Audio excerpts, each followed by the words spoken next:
students, now we start our chapter in the civics, chapter 1 on equality.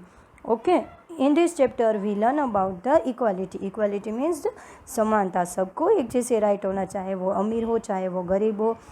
Okay, now in this chapter many stories. Okay, now we start.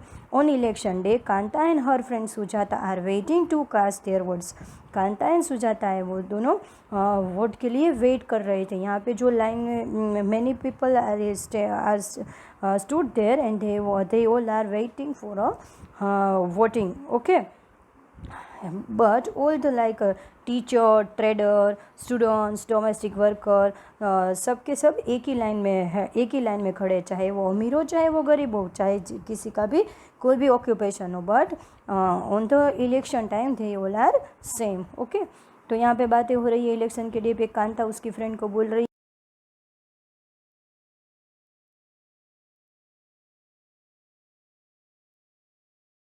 Jain साहब is standing in the line with us. Jain साहब है, उसके घर पे ये लोग made, domestic worker मतलब जो मेड है वो मेड बनकर उसके घर पे काम करते हैं.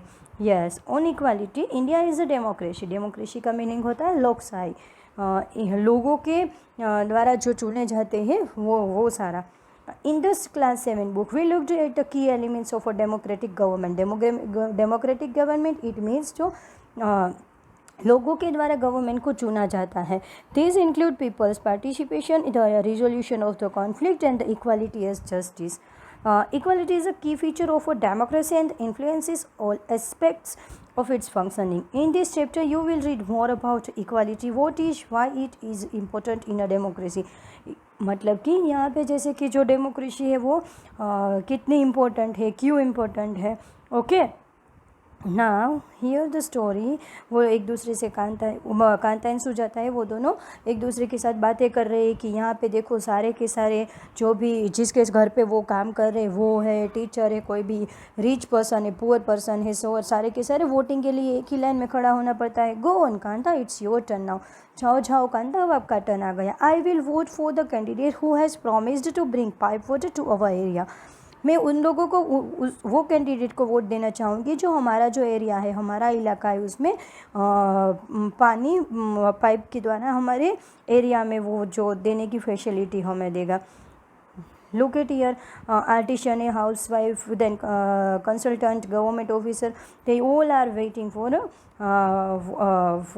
vote turn. Okay, सारे के सारे एक ही लाइन में खड़े हैं. Afterwards we will see you later, Kanta. Yes, नमस्ते साहब. उसने क्या बोला कि कांता को, सुजाता ने बोला कि सी यू, चलो अब मैं जाती हूँ, बाद में हम लोग मिलते. Gudiya has been running fever and I have to take her to the hospital. Gudiya है वो जो उसकी लड़की है, उसने बोला कि उसको फीवर आया है तो उसको हॉस्पिटल लेके जाना है.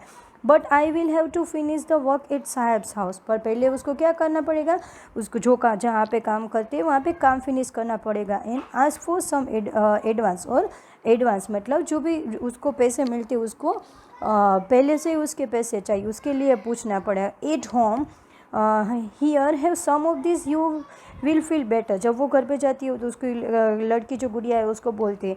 And when I get back in the evening we will go to the hospital. Okay, उसने बोला जब मैं आऊँगी काम से फिर हम हॉस्पिटल में मैं आपको लेके जाऊँगी.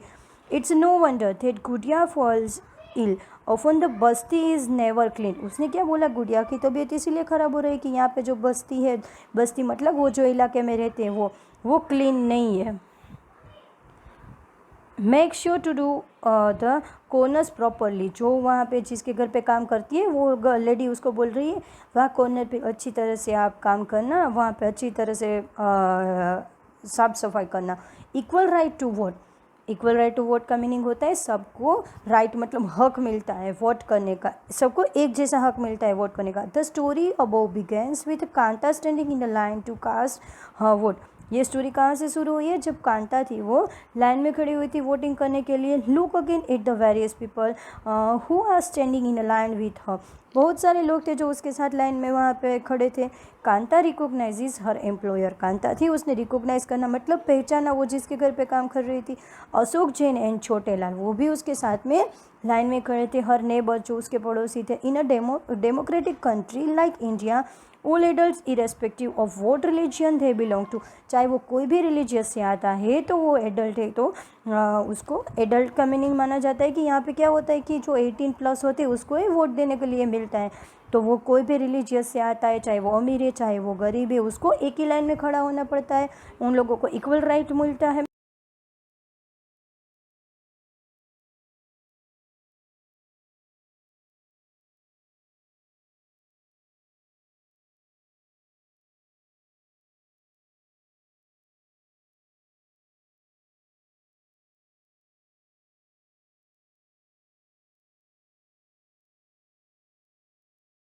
बुक में पढ़ा था, is called universal adult franchise. इसका मीनिंग होता है कि आप लोगों को एक जैसा ही सबको मिलता है, right. It is an essential aspects of all democracies.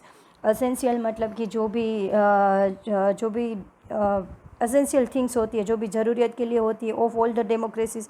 Democracies मतलब लोकशाही के लिए। The idea of the universal adult franchise is based on the idea of the equality. ये आइडिया कहाँ से आया? कि इक्वालिटी से आया। इक्वालिटी मीनिंग सबको एक जैसा मानने के लिए।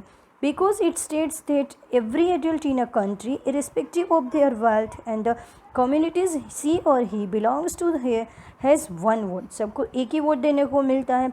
और सब चाहे रिच हो पुअर हो, कोई भी रिलीजियस से आता है। Kanta is excited to vote and happy that she is equal to all of others because each of them has one vote। Kanta थी वो जो डोमेस्टिक वर्कर थी, वो खुश थी कि सबको एक जैसा इक्वल वोट देने का जो राइट मिला है। उसमें कोई अमीरी गरीबी का वो जो डिस्क्रिमिनेटेड दिखाते मतलब भेदभाव दिखाते हैं वो यहाँ पे नहीं है। But as her days go on, Kanta become less certain about what is equality really means। बहुत ही सारे दिन जाने लगे फिर कांता है ना उसके मन में वैसे आता है कि इक्वालिटी सही में है, हर जगह पे है। What is that makes Kanta unsure। उसको ये मन में ऐसी श्योरिटी नहीं थी कि क्या ये सारी जगह पे है। Let's take a look at a day in her life। She lives in a slum and has a drain behind her house।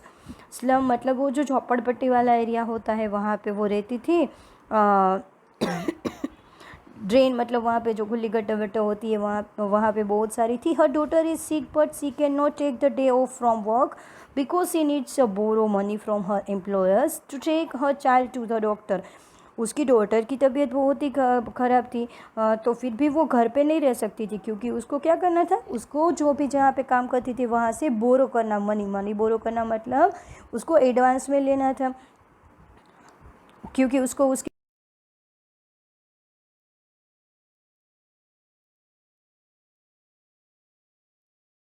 Again standing in a long line this line in front of the government hospital. फिर अब चलो एक और day आ गया, उस दिन भी उसको लाइन में खड़ा रहना था गवर्नमेंट हॉस्पिटल, क्योंकि गवर्नमेंट हॉस्पिटल में तो वो जो पुअर पीपल होते हैं वो सबसे ज़्यादा यूज़ करते हैं, वहाँ पे फ्री में जो इलाज मिलता है। तो वहाँ पे आज उसको एक और लाइन में खड़ा रहना था। Is unlike the one in the morning because most of the people standing in at are poor. वहाँ पे बहुत ही जैसे पुअर लोग होते हैं। Now we know second blue box, here is your advance Kanta, but don't make a habit of it। No madam, वो जो lady थे ना उसने बोला कि ये लो आपके एडवांस दे रही हूँ पर ये हैबिट मत बना देना, ये आप बार बार मत मांगना। तो कांता ने बोला नो मैडम मैं ऐसा नहीं करूँगी। Then that evening just few more minutes. बेटी उसकी बेटी को बोला कि थोड़ी देर रुको जैन मैडम एंड जैन साहब मैं stand in a line to vote but they never have to do it when their children are sick. उसने बोला कि अगर वोट के लिए वो जैन साहब और मैडम है उसको वोट के लिए चलो राइट है कि सेम ही लाइन में खड़ा रहना पड़ता है, अगर पर उसके चिल्ड्रन उसके जो भी चाइल्ड है उसको अगर ऐसे फीवर या सिक कुछ भी हो जाए तो उसको अपनी तरह ऐसे लाइन में नहीं खड़ा होना पड़ेगा।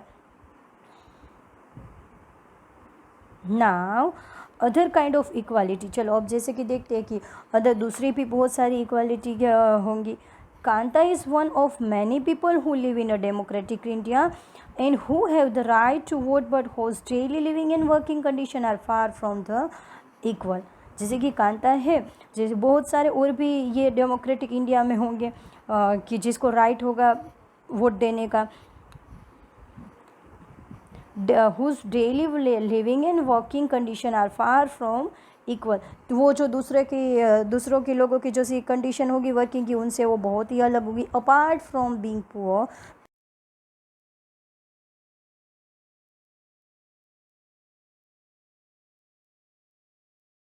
मतलब असमान, एक जैसा नहीं होता है दूसरे लोगों से। Let us see what this meaning by reading the two stories given below. Each of these is based on a real incidents in a people's lives and reflects the different kind of inequalities that exists in the India. ये दो story थे, उससे हमें पता चलता है जैसे कि उसकी जो सारे लोग थे वो वोट के लिए एक ही लाइन में खड़े हुए थे, पर उसकी बेटी को जब ये सिक हुआ, फीवर हुआ, तो उसको जो वो जहाँ पे खड़ी रहेगी वहाँ पे वो जैन साहब तो नहीं जाएंगे ना। One of the more common forms in equality in India is the caste system. ये कास्ट सिस्टम की जो बात है ना वो बहुत ही बैड थिंग्स होती है कि जैसे कास्ट से सबको डिफरेंट कास्ट में डिवाइड कर दिया जाता है। If you live in a rural India you caste identify is something that you probably learn and or experience very young. If you live in urban India, some of you might think that people no longer believe in the caste. जब भी आप ये rural area में रहते हो ना, तो वहाँ पे वो कास्ट की जो भी पहले के ज़माने में तो क्या था, वहाँ पे तो पहले के लोग ये कास्ट के ऊपर बहुत ही ज़्यादा बिलीव करते हैं। अब जब अर्बन एरिया मतलब ये सिटी शहर वाला एरिया है ना, उसमें सब लोग बहुत ही कम ऐसा सोचने लगे। ये पर किससे बेस होता है, जैसे कि आप एजुकेशन अच्छा लेते हो तो आपको पता चलता है, जैसे कि अभी 7th क्लास में आप लोगों ने ये सीखा कि इनइक्वालिटी नहीं होनी चाहिए, चाहे वो कोई भी कास्ट का हो, कोई भी रिलीजियस उसका हो, तो सबके लिए इक्वल सारा होना चाहिए। तो जैसे educated people are more than this problem overcome. Okay, but just look at this matrimonial song from a leading English newspaper and you will see how important the issue of a caste continues to be in the minds of highly educated urban Indians. यहाँ पे देखो, यहाँ पे जो दिया है ना green colour का बॉक्स, वहाँ पे क्या है कि वहाँ के मैट्रिमोनियल साइट से मतलब कि जहाँ पे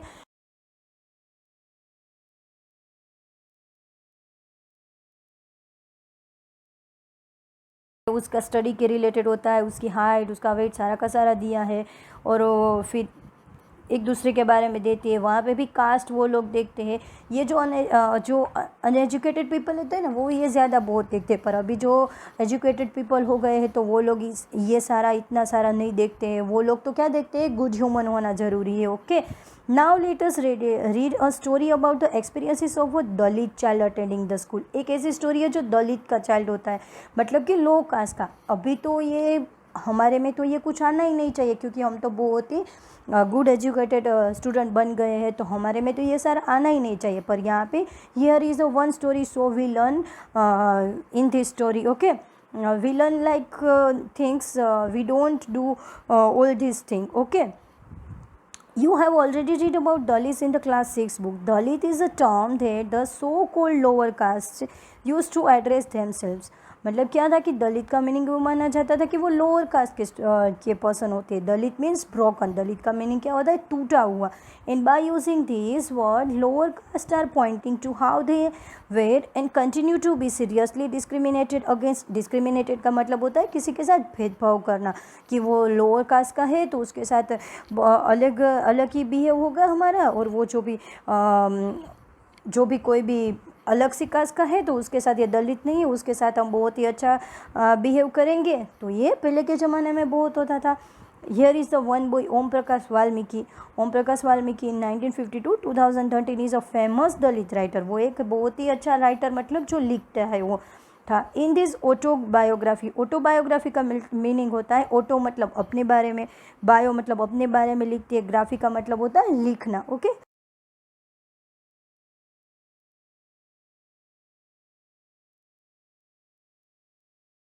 में था तब उसको बहुत ही अलग, सबसे अलग बिठाया जाता था। In that too on the floor the mat ran out before reaching the spots I sat on. कभी कभी उसको बैठने के लिए वो जो मेट होता था वो भी नहीं मिलता था। अभी ये सारे बेंचेस और इतनी सारी फैसिलिटी आ गई है, उस ज़माने में तो ये सारा था नहीं। Sometimes I would have to sit way behind everybody, कभी कभी तो उसको बहुत ही दूर, बहुत सबसे पीछे बिठाया जाता था, right near to the door, कभी कभी डोर के पास भी बिठाया जाता था। Sometimes they would beat me without any reason, कभी कभी तो क्या होता था, सब तो बिना रीज़न के उसको मारने लगते थे। But it is not good. When he was in a class fifth, the headmaster asked Om Prakash to sweep the school and the playground. उसने क्या बोला, ओम प्रकाश को जो हेडमास्टर थे उसने बोला कि आप स्वीप मतलब ये पूरी के स्कूल को झाड़ू लगाओगे, एंड ऑल्सो प्लेग्राउंड को भी। He writes the playground was way larger than my small physique you could handle in a cleaning it. Playground था वो तो बहुत ही लार्ज, बहुत ही बड़ा था, तो इतना बड़ा तो अकेले करने में तो बहुत ही ट्रबल आएगी। My back began to ache, my face was covered with a dust, उसका फेस है वो डस्ट से पूरा भर चुका था, उसको जो बैग में प्रॉब्लम होनी स्टार्ट हो गई थी। Dust had gone inside my mouth, उसकी माउथ में भी जा रही थी। The other children in my class way studying and I was sweeping, जो भी उसके क्लास में जो और भी स्टूडेंट थे वो स्टडी कर रहे थे एंड वो झाड़ू लगा रहा था। Head master was sitting in his room and watching me, head master थे वो वहाँ पे बैठे थे एंड वो ये सारी चीज़ें देख रहे थे। देखो यहाँ पे मैं एक बात बताती हूँ, जैसे कि एक हम ऐसे लेते हैं कि जो रामायण है वो किसने लिखी थी, वाल्मीकि ने लिखी थी। तो हम जो भी होली बुक रीड करते हैं वो अगर वाल्मीकि ने लिखी है तो तब हम ये नहीं सोचते कि वो दलित कास्ट के हैं या ये कुछ नहीं सोचते। पर यहाँ पे अगर किसी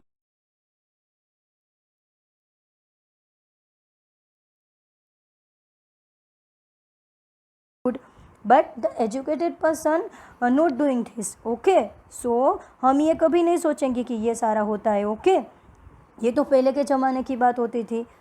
आई was not even allowed to get a drink a water, I swept the whole day, उसको पानी पीने की भी अलाउड नहीं करते थे और वो पूरा दिन उसको वो जो है झाड़ू ही लगाना था। From the doors and the Windows of the school rooms the eyes of the teachers and the boys so the spectacled, वो सारे के सारे लोग थे वो उसको ही देख रहे थे। Om Prakash was made to sweep the school and the play ground for the next couple of the days. Next couple of the days मतलब अगले दिन भी वो यही काम करता था, रहता था। And this only came to an end when his father who happened to be passing by saw his son sweeping. उसके पापा वहाँ से निकले तो उसने ये सारा देखा कि उसका बेटा है वो स्वीपिंग कर रहा है। He confronted the teachers and then walking away from the school holding Om Prakash hand.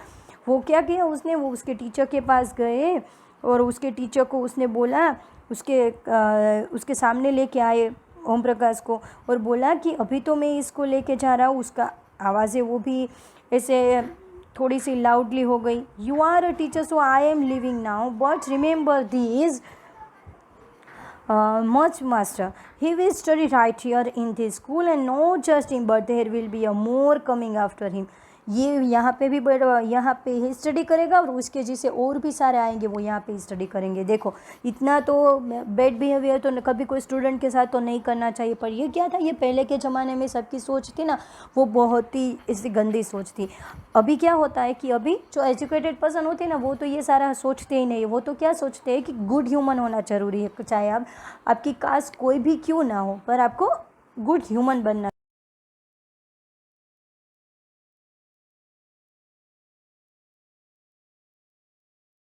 मिले यहाँ पे ओम प्रकाश को। तो ये कास्ट से इनइक्वल हो गए। ऐसे बहुत सारे होते कि जहाँ पे इनइक्वालिटी दिखाई देती है। The second story is based on an initiate that took place in one of the India's largest cities and is common practice in most parts of the country. Second story हम किसके बारे में देखते हैं कि यहाँ पे एक जो भी लार्जर सिटी है वहाँ पे भी ये सारी प्रॉब्लम आती है। जैसे कि it is a story about mister and Mrs Ansari. ये एक स्टोरी है वो जो मिस्टर एंड मिसिस है वो जो हस्बैंड वाइफ है उसके बारे में। Who are looking to rent an apartment in the city, उसको क्या था अपार्टमेंट चाहिए था रेंट के ऊपर। रेंट के ऊपर लेना मतलब भाड़े पे लेना। They had to money and so paying the rent was no problem. उसके पास पैसे थे तो उसको ये रेंट चाहे ज़्यादा है वो उसकी कोई प्रॉब्लम नहीं थी, उसको तो गुड अपार्टमेंट चाहिए था। They went to a property dealer for a help to find a place. Property dealer को मिले उसको क्या ये प्लेस फाइंड करने के लिए। The dealer inform them that he knew about quite a few apartments that were available for the rent. वो जो डीलर थे उसने बोला कि हाँ मैं आपको दिलवा सकता हूँ अपार्टमेंट रेंट के ऊपर। They visited the first apartment and the Ansaris liked it very much and decide to take it. उसने वो उसको विजिट करवाया फर्स्ट अपार्टमेंट, उसको वो बहुत ही अच्छा लगने लगा। However when landlady found out their name she made an excuse about. जब ये उसको लैंडलेडी थी उसको नाम पता चला, फिर उन्होंने एक्सक्यूज़ करना चालू कर दिया, जैसे कि how she could not rent house to someone who ate meat. उसने बोला जो ये मीट सारा है वो जो खाता है ना वो हम यहाँ पे नहीं देते हैं रेंट के ऊपर, because the building did not have an non vegetarian residents. जो यहाँ पे बिल्डिंग है ना वहाँ पे नॉन वेजिटेरियन खाना खाते हैं उसको नहीं देते हैं। Both the Ansaris and the property dealer वो सरप्राइज हो गई ये सुन के, because they could smell fish being cooked इन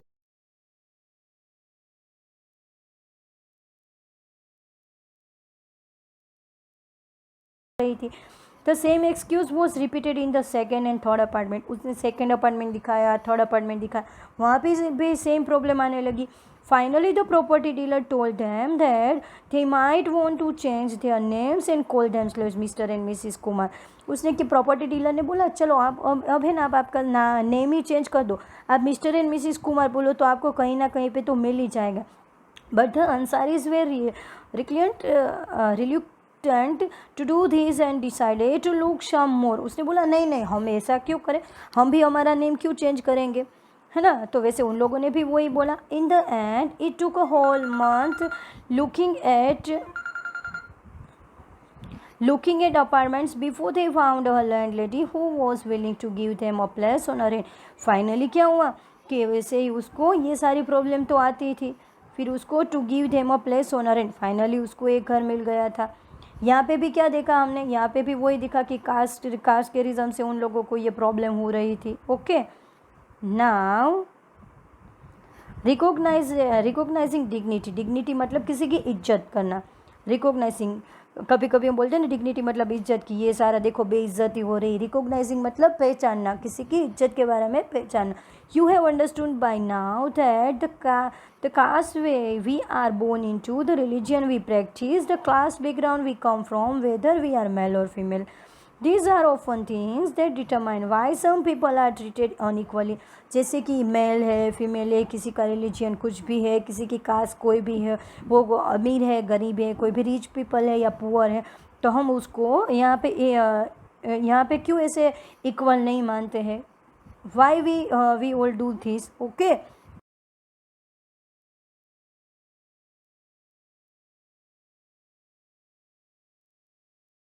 यही अनइक्वली उसको देखा गया कास्ट के ऊपर, रिलीजन के ऊपर।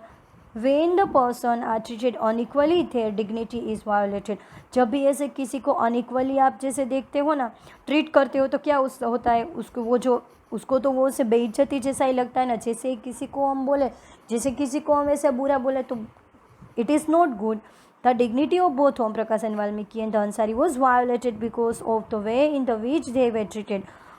Okay, by picking on him and making him sweep at the school because of his caste, Om Prakash Valmiki's schoolmates and teachers hurt his dignity badly and made him feel as if he was a less than equal to all other students in the school।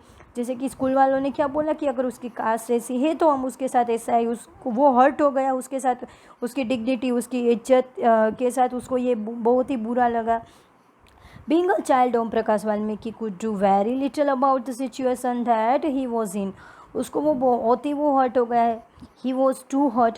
It was his father who, on seeing his son sweep, felt angry by this unequal treatment and confronted the teacher। वो उसको उसके teacher के सामने confronted मतलब उसके सामने लाया गया, टीचर के सामने उसके साथ ऐसे वो गुस्से में आ गए कि उसके साथ उसको unequal ट्रीट किया था। The Ansari's dignity was also hurt when the person refused to lease their apartments to them। जब भी उसको अपार्टमेंट नहीं मिल रहा था अंसारी फैमिली को, तो उसको भी उसकी डिग्निटी के वो हर्ट हो गए थे कि उसकी इज्जत के साथ। क्योंकि ऐसा नहीं होता कि किसी को हम उसकी कास्ट के रिलीजियस के ऊपर किसी को हम देखें, उसका काम भी देखा जाता है। कैसे अगर आपको डिवाइड करना है तो वैसे करना चाहिए, किसी का काम अच्छा हो, गुड ह्यूमन हो, तो वैसे डिवाइड करो तो फिर पता चलेगा ना। Then however when the property dealer